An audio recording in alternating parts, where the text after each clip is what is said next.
Hello बच्चों, कैसे हो आप। आज हम कक्षा 5 सामाजिक अध्ययन की वर्कशीट हल करेंगे। पाठ 5 महासागर। तो चलिए वर्कशीट हल करते हैं। प्रश्न 1, पृथ्वी का लगभग 2/3 भाग महासागरों से ढका हुआ है। इसी कारण अंतरिक्ष से पृथ्वी नीली गेंद की तरह दिखाई देती है। महासागरों में ही पृथ्वी का सबसे बड़ा जीव ब्लू व्हेल पाया जाता है। महासागरों का पानी खारा होता है। इनमें लगभग 3% नमक होता है। पृथ्वी पर 5 महासागर हैं। निम्नलिखित प्रश्नों में से सही उत्तर पर सही का निशान लगाएं। पहला, अंतरिक्ष से हमारी पृथ्वी दिखाई देती है, तो सही उत्तर है नीली गेंद की तरह। तो ग पर हम सही का निशान लगाएंगे। चलिए आगे बढ़ते हैं। दूसरा, पृथ्वी का सबसे बड़ा जीव है, तो यहाँ सही का निशान लगाएंगे घ ब्लू व्हेल पर। तीसरा, समुद्र में खारे पानी में नमक का प्रतिशत होता है, तो यहाँ सही का निशान लगाएंगे ग 3 पर। समुद्र के खारे पानी में 3% नमक होता है। चौथा, पृथ्वी पर कुल कितने महासागर हैं, तो यहाँ सही उत्तर है घ 5। पृथ्वी पर कुल 5 महासागर हैं। कौन कौन से हैं, क्या आपको पता है? चलिए मैं बता देता हूँ। पहला, प्रशांत महासागर। दूसरा, अटलांटिक महासागर। तीसरा, हिंद महासागर। चौथा, दक्षिणी महासागर। और पांचवा, आर्कटिक महासागर। चलिए आगे बढ़ते हैं। प्रश्न 2, दिल्ली में यमुना नदी बहती है, लेकिन उसका काला बदबूदार झाग वाला पानी धीरे धीरे उन सभी जंतुओं को मार रहा है जो बहुत समय में उसमें रहते चले आ रहे हैं। चलिए आगे बढ़ते हैं। अब यहाँ पर कुछ प्रश्न दिए हुए हैं, तो चलिए प्रश्नों के उत्तर लिखते हैं। पहला, आप किस प्रकार नदियों में होने वाले प्रदूषण को रोक सकते हैं, सोचकर लिखो। तो बच्चों आप यहाँ स्वयं लिखेंगे कि आप किस प्रकार नदियों में होने वाले प्रदूषण को रोक सकते हैं। आपकी सुविधा के लिए मैं यहाँ लिख रहा हूँ, हमें नदियों में नहाना नहीं चाहिए और ना ही मवेशी नहलाने चाहिए। हमें नदियों में कपड़े नहीं धोने चाहिए, क्योंकि साबुन, डिटर्जेंट नदी के पानी को दूषित करता है। हमें नदियों में किसी भी प्रकार का कूड़ा करकट इत्यादि नहीं डालना चाहिए। हमें रासायनिक पदार्थों व अपशिष्ट पदार्थों को भी नदी में मिलने से रोकना चाहिए। चलिए दूसरा प्रश्न करते हैं। नदियों का पानी प्रदूषित होने से सागर कैसे प्रदूषित हो जाता है, अपने परिवार में चर्चा करके लिखो। तो बच्चों आप अपने परिवार में चर्चा करके इस प्रश्न का उत्तर लिखने का प्रयास करेंगे।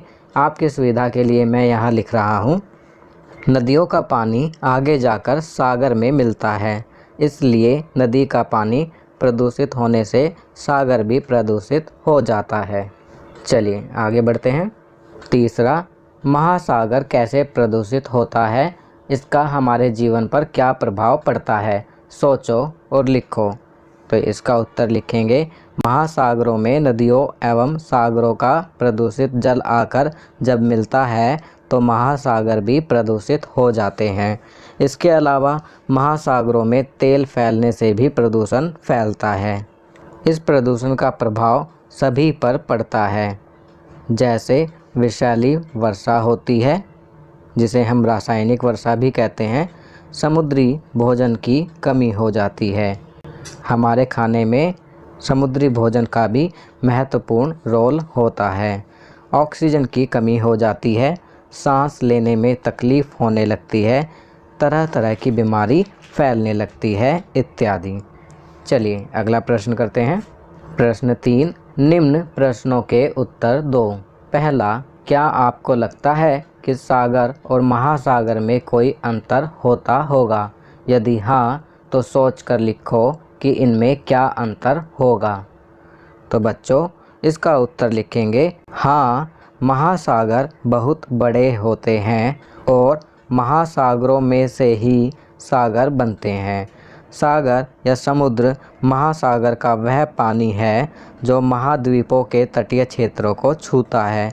उदाहरण के लिए हिंद महासागर का पानी जो भारत के पश्चिमी तट से मिलता है अरब सागर कहलाता है।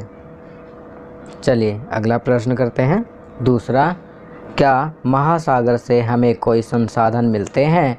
अपने परिवार में चर्चा करके महासागरों से मिलने वाले संसाधनों के नाम लिखो।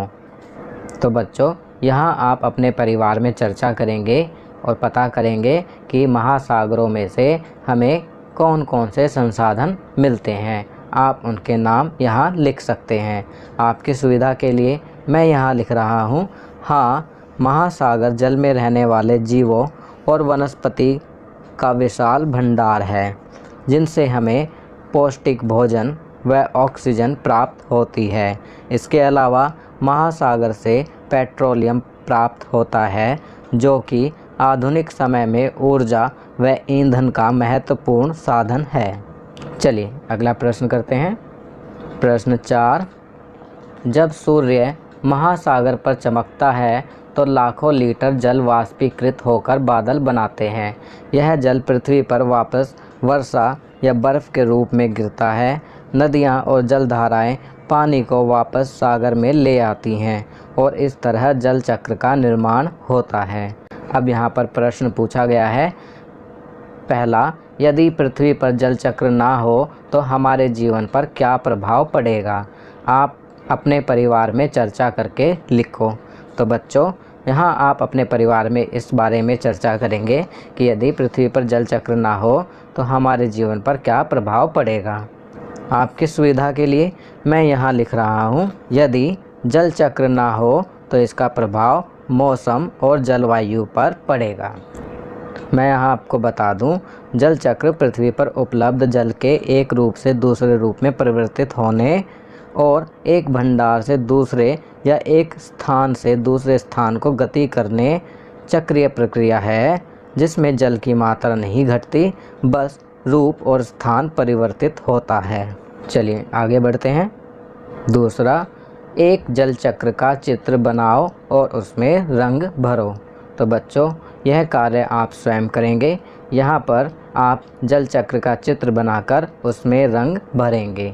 आपकी सुविधा के लिए मैंने यहाँ चित्र लगा दिया है जिसकी सहायता से आप आसानी से चित्र बना सकते हैं।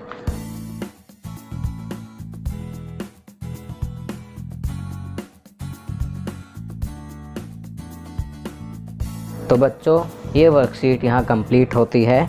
अगर यह वीडियो आपको अच्छी लगी तो इसे लाइक एंड शेयर ज़रूर करें। अन्य विषयों पर बने हमारे लेटेस्ट वीडियोस को देखने के लिए चैनल को सब्सक्राइब करना ना भूलें और देखते रहिए हमारा channel knowledge kingdom. Thank you.